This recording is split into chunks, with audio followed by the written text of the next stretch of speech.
Hey everyone, this is Beth. I've been mulling over my word of the year, which is shift.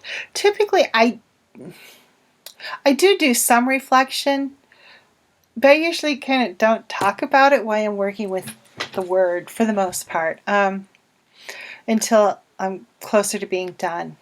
Because a lot of times they show up in very interesting ways. Yeah, it's like seen showed up as witness and validate, not me being seen. And that was what I wanted. And that made it kind of like, took me a while to get that message crammed into my little brain pan. But this year, the word is shift.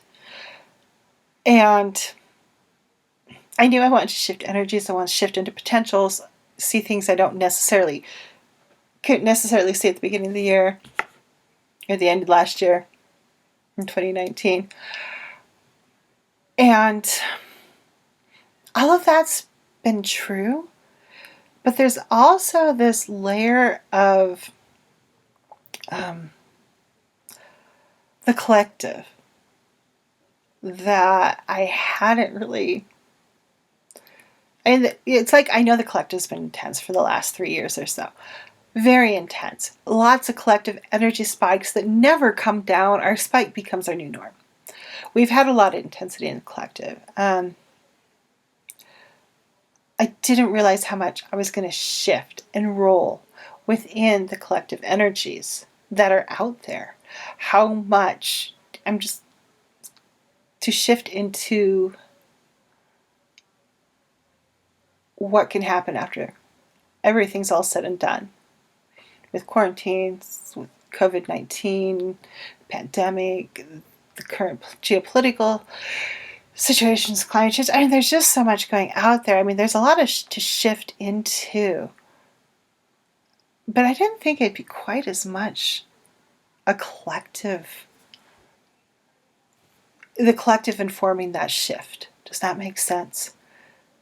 There's a lot of internal going on too. It's really been a very dynamic word and very appropriate. I mean, the other one I think was probably super appropriate was the year I picked heal, and then my dad died right before the turn of the year, and that was like, well, not what I thought I was going to be healing.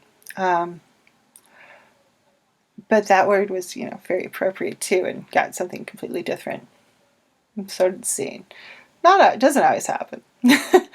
But shift, yeah. Shifting. It's just been interesting to watch this word develop and how to use that energy of it and be like, how am I viewing this world with this one word?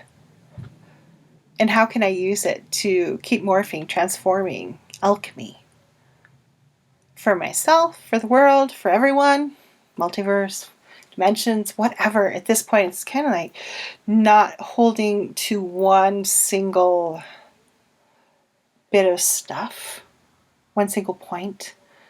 So much shifting, yeah. It's been interesting how it showed up. But yeah, I wanted to reflect upon that with you. It was like one of those things. Plus, yeah, just wanted to. I felt like it needed to be out there in the world, I guess. I don't know. So shifting. That's my word for the year, and definitely appropriate. Definitely working out really well. Also, I have a Wheel of Fortune. And I haven't really talked as much about how I use the year card. Hey, that's something we can do. Of how, let's start with Death card 2013, 2014? I don't remember. So yeah, shift. It's definitely been appropriate watching how I need to shift, watching the collective inform that shift, of watching the personal shift and the potentials come out. So, okay, yeah, I don't know. It's just interesting feeling right now with that word. So everyone have a wonderful day and go out there and be the love in the world.